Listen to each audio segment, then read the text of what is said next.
Step into a world where the dawn breaks over mist-shrouded fields, where the scent of wood smoke mingles with the damp earth, and every day is a quiet battle against hunger.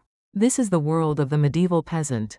A place where survival was not guaranteed but earned through ingenuity, resilience, and the humblest of meals.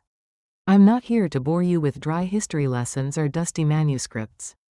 I want to pull you into the smoky huts and muddy gardens of medieval Europe, where food wasn't just sustenance, it was a testament to human endurance. Let's start our journey around a flickering hearth, where a blackened pot simmers endlessly, its contents telling the story of a people who refused to be broken. This is the story of pottage, the heartbeat of the peasant diet, and the beginning of a tale that spans centuries. Imagine a small hut, its walls woven from branches and daubed with mud, the fire at its center, casting a warm glow on tired faces. Above that fire hangs a pot, heavy with a thick, bubbling stew that's been alive for days, perhaps weeks. This is pottage, not just a meal, but a way of life, a dish that embodied the peasant's mantra: waste nothing, want nothing. Every morning, a woman might toss in a handful of barley or oats, whatever grain the last harvest spared. By noon, she'd add a turnip pulled from the garden, its dirt still clinging to the roots, or a few cabbage leaves, wilted but edible. If the day was kind, a sprig of wild parsley or sage, foraged from the forest edge, might join the mix, lending a faint whisper of flavor. On rare, blessed days, a scrap of salt pork earned from a neighbor's slaughter or a lucky hunt would sink into the pot, its fat spreading like liquid gold, transforming the stew into something almost celebratory.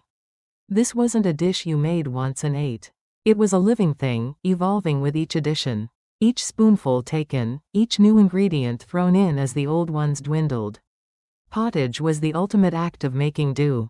In a world where famine loomed like a shadow, every scrap was precious. A single onion, a bruised carrot, a handful of peas, these were treasures, hoarded and used with care.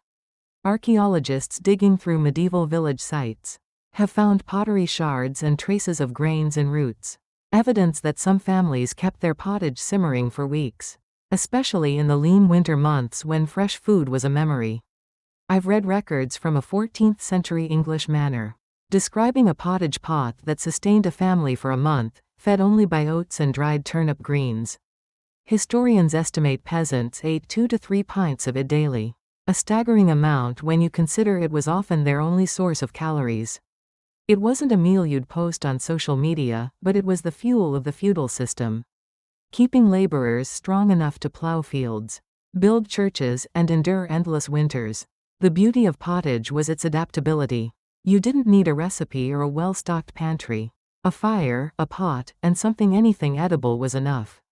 In good times, a rabbit bone or a sliver of bacon fat might elevate the stew, making it a feast by peasant standards.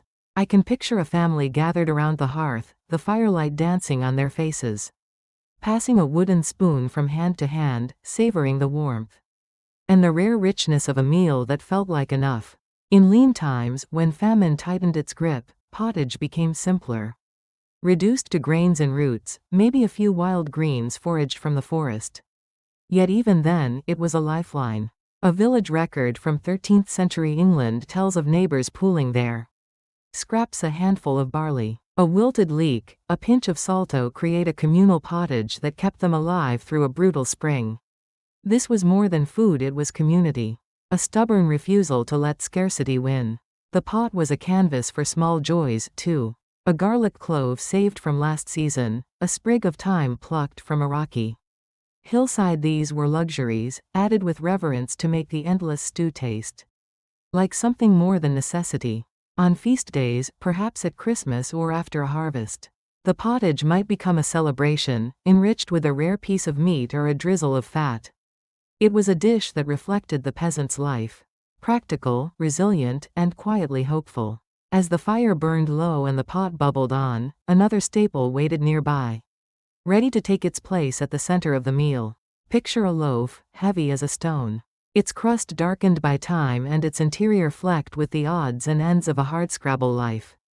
This was bread, the soul of the medieval world, and it's where our story continues. In every corner of medieval Europe, from the windswept Baltic to the sunlit Mediterranean, bread was more than food, it was a symbol of life itself. But the bread that graced the peasant's table was nothing like the soft, golden loaves we know today. If you could hold one in your hands, you'd feel its weight, its roughness, like a piece of the earth itself. Made from rye or barley grains that could survive in the poor, rocky soils. Where wheat faltered, these loaves were dark, dense, and often as hard as the lives of those who ate them. Picture a family at the end of a long day in the fields, breaking apart a loaf that's been sitting for days, its crust toughened by time, its interior speckled with ground peas, beans, or even acorns. This wasn't bread as we imagine it. It was survival, pressed into a form you could carry, chew, and share. Making this bread was a labor of love and necessity. The best wheat, soft and white, went to the nobles and clergy, who could afford to pay for it. Peasants made do with what was left, grains of poor quality, often mixed with dirt or chaff. To stretch their supplies, they'd grind in whatever they could dried chestnuts, crushed beans, or, in desperate times, tree bark or straw. I've read accounts from medieval England describing peasants paying hefty fees, sometimes a quarter of their grain to use the Lord's mill. To avoid this tax, some families ground their flour by hand, using stone querns. A task that could take hours of backbreaking work. The flour was mixed with water, a pinch of salt if they had it, and maybe some leftover ale to help it rise. But rising was a luxury. Peasant bread was often unleavened or barely so, baked into flat, heavy rounds that could last a week or more. Baking was its own challenge. Most peasants didn't have ovens, that was a privilege of the wealthy. Instead, they relied on communal village ovens, fired up once a week, or they baked flatbreads on hearthstones over the fire. By the end of the week, those loaves were rock hard, needing a soak in pottage or ale to become edible again. Records from 13th century villages show families baking enough bread for 7 days in a single session, each loaf growing staler and harder as the days passed. Yet this bread was sacred. Stealing it was punished harshly, and wasting it was a sin. A working man might eat 2 to 3 pounds daily, women and children slightly less, providing over 60% of their calories. Plowing fields, harvesting crops, or building stone walls burned thousands of calories, and bread was the cheapest way to replace them. There was a darker side, though. Rye, a staple for many peasants, was prone to ergot, a fungus that could turn a loaf into a nightmare. Entire villages sometimes suffered from St. Anthony's fire, a condition we now know was caused by ergot's hallucinogenic compounds, similar to LSD. Convulsions, visions, even death could follow a meal of tainted bread. And the peasants, unaware of the cause, could only pray for salvation. I once read a chilling account from a 12th century monastery, where monks and villagers fell into a collective madness, dancing uncontrollably after eating contaminated rye. Yet, for all its risks, bread was life. During famines, when pottage ran thin, families might survive on bread alone. Though bread could mean anything from barley mixed with acorns to desperate mixtures of ground roots and straw. Across Europe, bread was the foundation of every meal, a chunk dipped in pottage at dawn, a piece carried to the fields, a stale end softened in ale by the fire.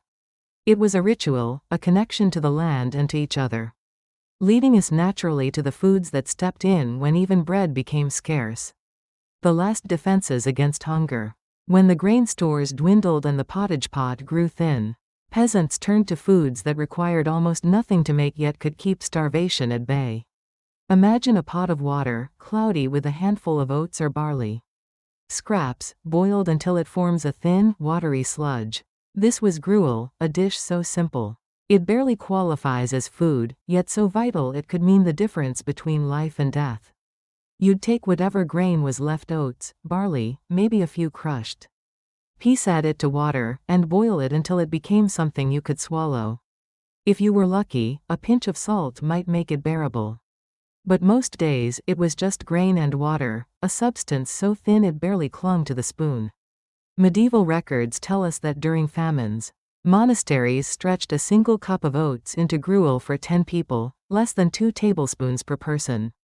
It wasn't a meal to savor, but it filled the belly just enough to keep you moving. Monks relied on gruel during Lent or fasting periods, sometimes adding a rare drizzle of honey or dried fruit, luxuries no peasant could afford.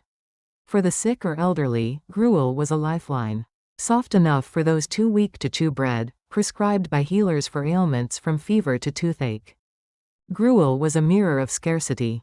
A 12th century chronicler described it as thin, watery, and occasionally slimy, noting that even dogs would turn away unless starving.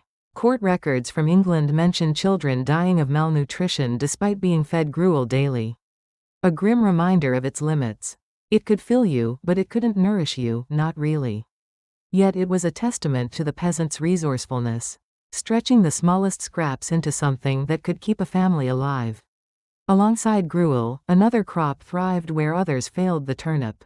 Picture a small garden behind a mud-walled hut, where turnips grew in neat rows, their purple and white roots pushing through even the poorest soil.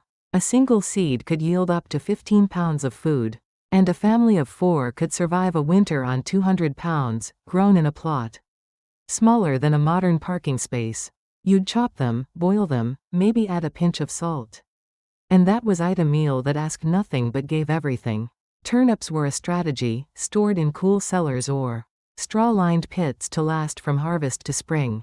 Every part was used: roots in stews, leaves in pottage, even flowers eaten in spring. Medieval medical texts praised turnips for driving away winter melancholy, perhaps recognizing their vitamins, but eating them day after day was monotonous, and their smell, especially when reheated, could linger like an unwelcome guest. One writer complained that peasants ate turnips until their skin took on the pallor of the root itself. Yet turnips were a miracle, forgiving neglect and rewarding effort, a crop that carried families through the darkest months. As their gardens yielded more than just turnips, peasants found other ways to bring flavor and strength to their tables, drawing us into the world of vegetables and protein that sustained their labor. Cabbage and onions, those pungent staples, were the unsung heroes of the peasant kitchen, transforming bland meals into something worth eating, even if they tested the limits of a hut's ventilation. Picture a garden, small but fiercely tended, where cabbage heads grew as big as a child's skull, and onions pushed through the dirt like stubborn survivors. Cabbage was a marvel: each plant could yield up to 15 pounds, and its outer leaves could be harvested, while the head kept growing, like a gift that renewed itself. Stored fresh, it lasted weeks, fermented into sauerkraut. It fed families through winter. Archaeologists have found cabbage pits in 14th century villages, packed with remnants of over 100 heads, enough to sustain communities when snow fell. Onions, tough and resilient, grew in poor soil and stored without fuss. Farmers planted them around other crops to ward off pests, making them doubly useful. Boiled together, cabbage and onions made a simple side added to pottage. They gave depth: with a rare bit of meat, they became a feast. Tax records list them as payment for debts, a testament to their value.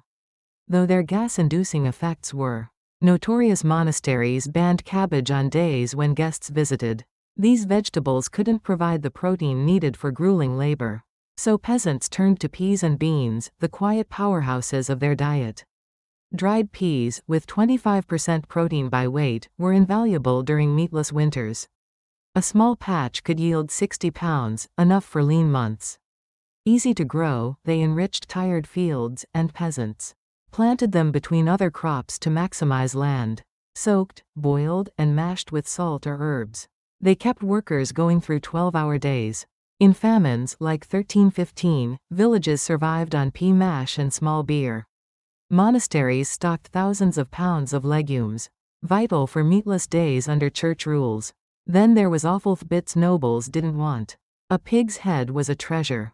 Cheeks became tender morsels, ears fried crisp, brains scrambled. Cow stomachs were stuffed with grain and hardship lungs fried with onions. Even blood made pudding. In desperate times, squirrels or rats flavored pottage. Court records show severe punishments for stealing offal, as valuable as finer cuts.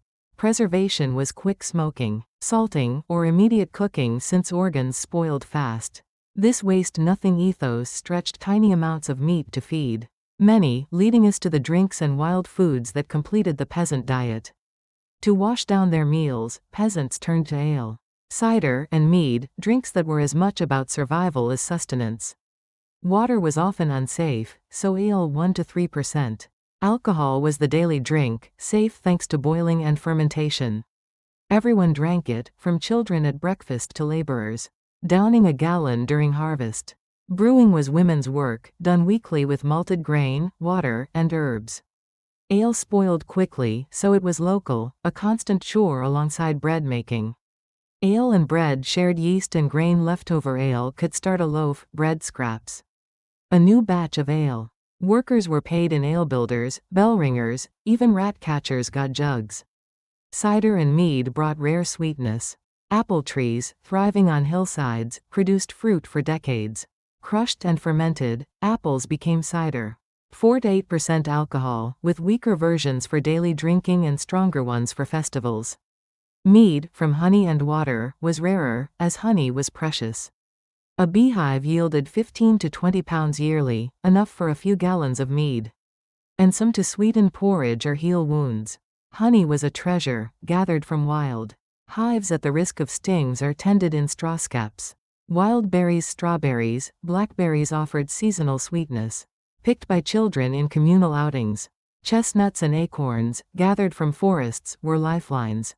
Chestnuts, sweet and starchy, were roasted or ground into flour, making up 20% of some winter diets. Acorns, bitter with tannins, required soaking, but became emergency bread during famines like 1315 to 1317. Spring greens, dandelions, nettles provided vitamins, while summer brought mushrooms and wild garlic, though picking the wrong ones could be deadly. In the darkest times, ash cakes bread, made from any ground meal, cooked in fire ashes, kept starvation at bay. Records describe peasants sweeping granary floors for dust to make these gritty, bitter cakes. Ultimately, the peasant diet was improvisation, throwing together wild greens, leftover scraps, anything at hand, into a pot called dinner. Dishes like Italian polenta or French ratatouille began as these. Whatever we have, meals, born from necessity but enduring as classics. The peasant's table was a testament to resilience. A story of grit and adaptability that echoes in every bite we take today. If this journey through the medieval peasant's kitchen has sparked your curiosity, drop a comment below with your thoughts. What would you eat if you were a medieval peasant? Don't forget to like and subscribe for more stories from the past that bring history to life.